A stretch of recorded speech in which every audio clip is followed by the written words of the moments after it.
El secreto del éxito, de William Walker Atkinson. Capítulo 2. Espíritu.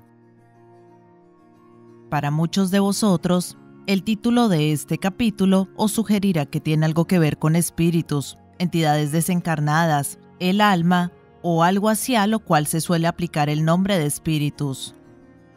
En esta ocasión uso esta palabra en un sentido distinto. Uno de los significados de la palabra espíritu es energía, viveza, entusiasmo, ánimo, etc. Estos significados te darán una idea del sentido en el que estoy aquí usando este término. En este caso, la palabra espíritu expresa la idea de la naturaleza esencial del poder universal que se manifiesta también en el hombre como centro de su ser, su fuerza y poder esencial, de donde procede todo aquello que lo convierte en un individuo.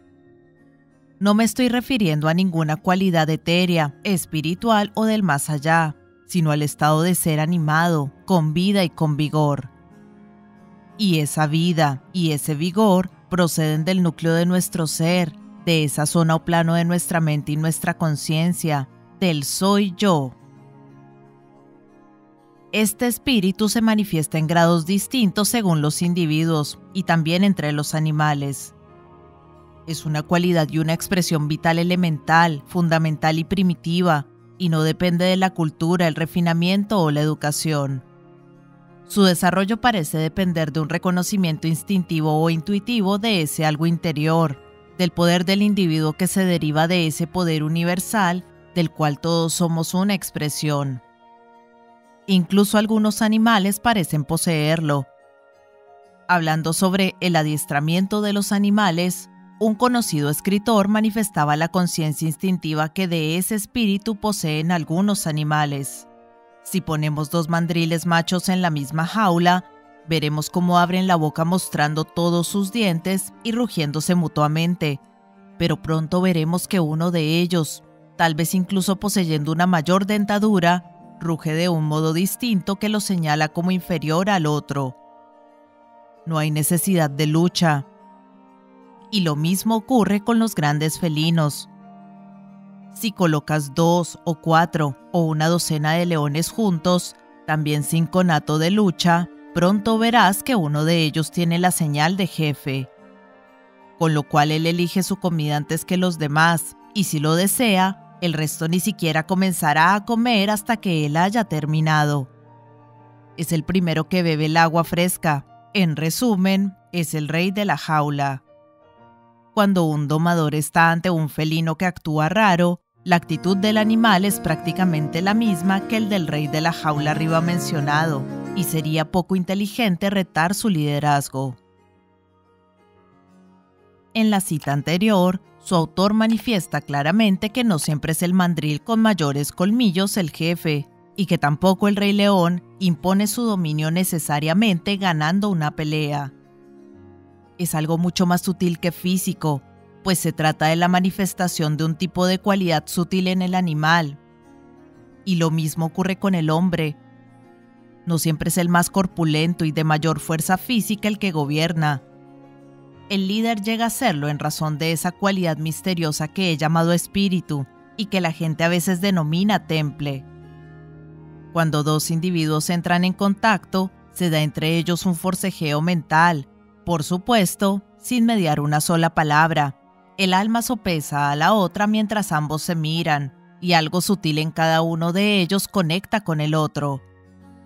Posiblemente todo ocurre en breves instantes, pero el conflicto está ya dilucidado para siempre, y cada uno de ellos sabrá si es el vencedor o el vencido. Puede no haber entre ambos ninguna sensación de antagonismo. Sin embargo, parece existir un reconocimiento interno por ambas partes de que uno de ellos es el líder. Y este liderazgo no depende de la fuerza física, de logros intelectuales ni de la cultura en el sentido ordinario, sino que es la manifestación y el reconocimiento de esa cualidad sutil que he llamado espíritu. La gente inconscientemente afirma su reconocimiento de esta cualidad en ellos y en otros mediante el uso de este vocablo. A veces oímos decir que a alguien le falta espíritu o que otro tiene el espíritu muy alto. Los criadores de caballos de carreras dirán que un caballo con espíritu con frecuencia gana a otro con mayores cualidades físicas, pero con menor espíritu o menor clase. Los jinetes manifiestan que ese espíritu es reconocido por los otros caballos, los cuales se ven afectados y se desaniman dejándose vencer, aunque tal vez posean muchas mejores cualidades físicas. Este espíritu es una fuerza vital que en distintos grados poseen los seres vivos, y es algo que todos podemos desarrollar y reforzar. En el siguiente capítulo veremos algunos casos de su manifestación entre las personas. Un ejemplo histórico de este espíritu, en circunstancias aparentemente abrumadoras, nos lo ofrece la entrevista entre Hugo, obispo de Lincoln, y Ricardo Corazón de León, en la iglesia de Roche-Dandely. En su deseo de continuar la guerra en Normandía, Ricardo pidió a sus varones y obispos suministros y dinero adicionales, pero Hugo se negó a darle más hombres y dinero. Manifestó que aunque la sede de Lincoln estaba legalmente obligada a suministrar hombres y dinero para el servicio militar entre los 4 mares de Bretaña, la guerra de Normandía no ocurriría en ese espacio, y de este modo desafió al rey. Ricardo, llamado Corazón de León, no era alguien a quien se pudiera desafiar sin consecuencias, así cuando llamó al obispo Hugo a Normandía, pocos dudaban del resultado. La caída del obispo era considerada un hecho. Nada más desembarcar en Normandía, 2 varones amigos suyos le informaron que el rey estaba terriblemente enfadado con él, aconsejándole que le enviase algún mensaje en tono humilde y conciliador antes de presentarse ante él. Pero el obispo se negó a hacer lo que le aconsejaban y procedió directamente al encuentro del monarca.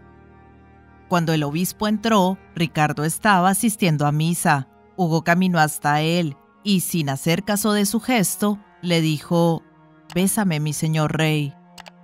Ricardo se volvió iracundo sin saludarlo, pero Hugo, mirándolo a los ojos y sacudiendo el hombro real vigorosamente, repitió su demanda. «No te lo mereces», rugió el rey con odio e ira. «Sí», contestó Hugo, sacudiendo todavía más el hombro real. El rey gradualmente separó su mirada y bajó los ojos ante el obispo, saludándolo y besándolo debidamente.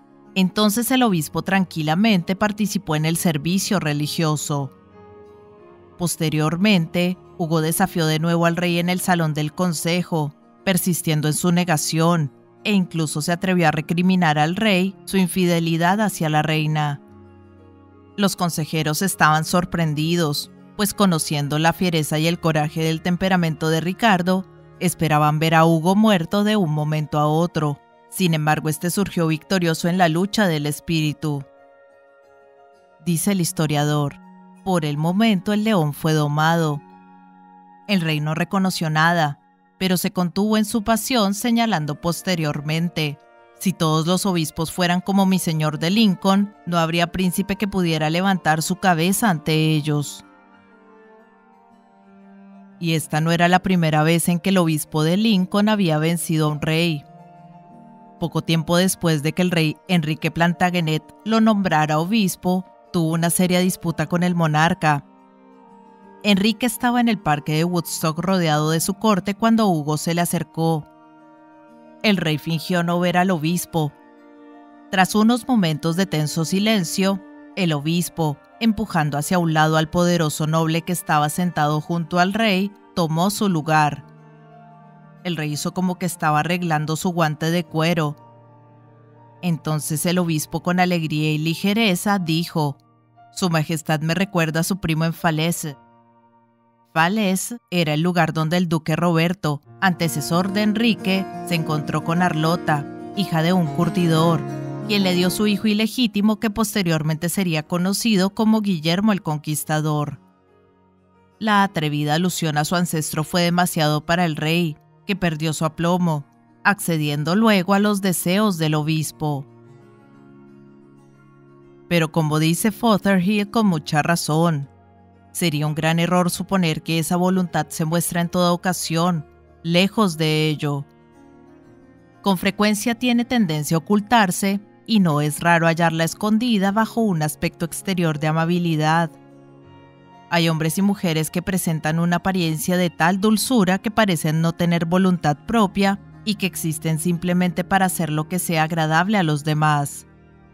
Pero espera que llegue el momento y su voluntad latente se revela. Entonces descubrimos una mano férrea bajo su guante de terciopelo. No hay que engañarse con ellos. Este es el secreto de la verdadera diplomacia. Talleyrand lo poseía en un grado notable, y así fue un diplomático atrevido, tranquilo y exitoso. Cavour también poseía este poder, y lo usó con sabiduría. El presuntuoso y el fanfarrón carecen de él. Es un poder sutil que se resiste a aflorar a la superficie, pero en momentos de necesidad surge como una chispa dinámica arrastrándolo todo ante sí. Se trata de una fuerza elemental, de un poder irresistible.